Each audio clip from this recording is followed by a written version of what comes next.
I'm trying to get everybody to think, let's don't do what we did in the 30s. They're going to use a nuclear weapon if they get it. Are they trying to build a nuclear weapon versus a peaceful nuclear power program, Mr. Secretary? Have the Iranians been trying to build a nuke? There are plenty of indications that they have been moving their way towards something that would look a lot like a nuclear weapon. I'm Aaron Mate here with Scott Ritter, former UN weapons inspector, Marine Corps intelligence officer. He writes at scottritter.substack.com.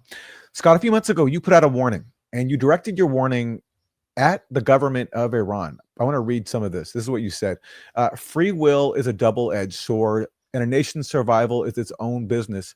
Iran has taken itself down a path where its nuclear program can rightly be characterized as being one short step from becoming a nuclear weapons program. Unless steps are taken to reverse this, Iran is at risk of being assessed by the U.S. as representing an existential threat to both the U.S. and its regional allies. This will likely result in military action designed not only to eliminate this threat, but also the Iranian government, a regime change, nation-killing action. I'm not promoting such a course of action. In fact, I condemn it. But the needle of reality will not be moved by my objections.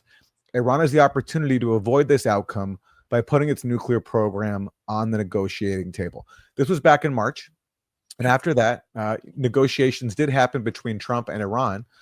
But as we've seen now, Trump used those negotiations to attack Iran. And, you know, this is something that you were warning about. And my question to you is, given what we've seen now, given the Trump administration basically using the diplomatic process to help shore up an Israeli attack, which has just happened on Iran, talk to us about this warning that you made and why you felt compelled to address it at the government of Iran. Well, first of all, this warning was put out not just for the government of Iran, but for people who were promoting the notion that Iran should be developing a nuclear weapons program. People are saying that because Israel has nuclear weapons, Iran shouldn't allow itself to be constrained by its legal obligations under the Nuclear Non-Proliferation Treaty, and they should be pursuing nuclear weapons. And I've put everybody on note. I'll tell you, the quickest way to get America to drop nuclear bombs on Iran is for Iran to develop a nuclear weapons program. Iran will not be allowed to have a nuclear weapon. That will not happen. No matter how much people think it's justified and all this, it won't happen. The United States has made it clear that it's red line for it using nuclear weapons against Iran is an Iranian nuclear weapon. So, and so having said that, now I turn to the Iranians and say, why then do you want to posture as a nuclear threshold state, knowing that if you ever cross that line, you bring about your inevitable destruction as a nation, knowing that that will happen? Because it will, it's 100% guarantee that will happen. So you can't make that step. Why then posture as such, which they have done? And it's been acknowledged, not by just Mr. Morandi in discussion with me, where I got him to acknowledge.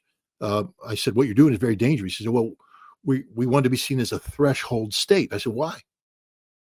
Because if you cross that threshold, you die instantly. So why do you want to position as a threshold state, as leverage to get the world to back away from Iran? This is what I meant by this post.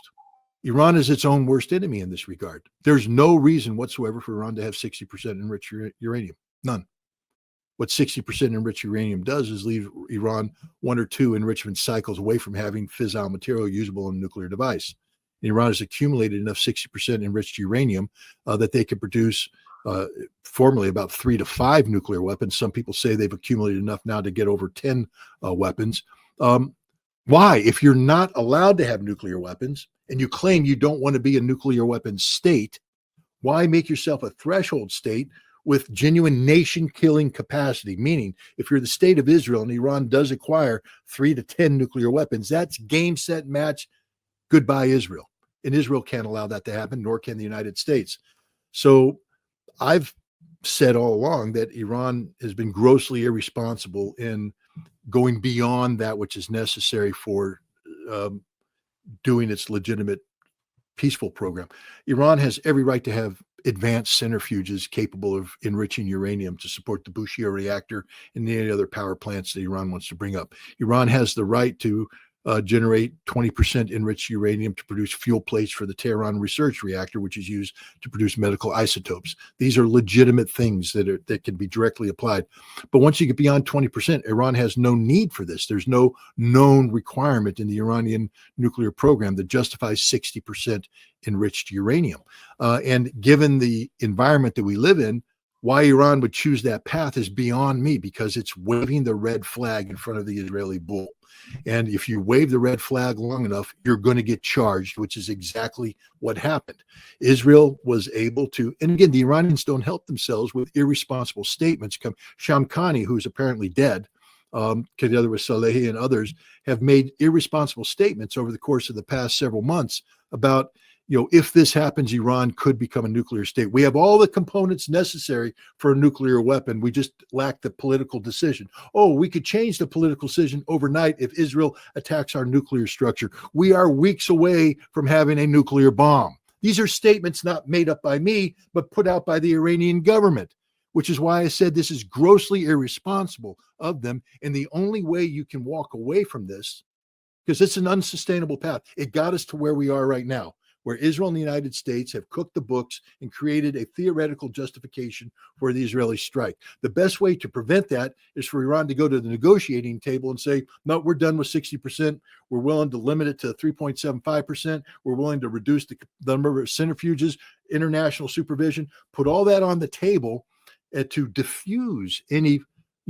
potential for Israel to misconstrue what Iran did. But instead, literally the day before Israel struck, you had senior Iranian officials saying, no, we are moving in this direction. We're going to start enriching more uranium to 60%. And then they start talking about their technological capability. All those missiles you saw hit Israel today, each one of them possesses a technological advancement that is useful in the delivery of a nuclear weapon. Heat shielding for hypersonic reentry is necessary to protect the nuclear core and its electronics. All the things, for instance, when North Korea first started talking about we're going to deliver nuclear weapons, people said, well, they can't do it because their RV can't survive reentry. Well, Iran has solved the reentry problem. These are very sophisticated warheads. And so this is why one of the if you look at the target set, Israel didn't just hit nuclear targets. They had ballistic missile production and advanced design facilities that I believe were involved in preparing the technology that would enable Iran to rapidly produce a deliverable nuclear weapon. And Israel got that intelligence and said, no, we got to take it out right now, which they did.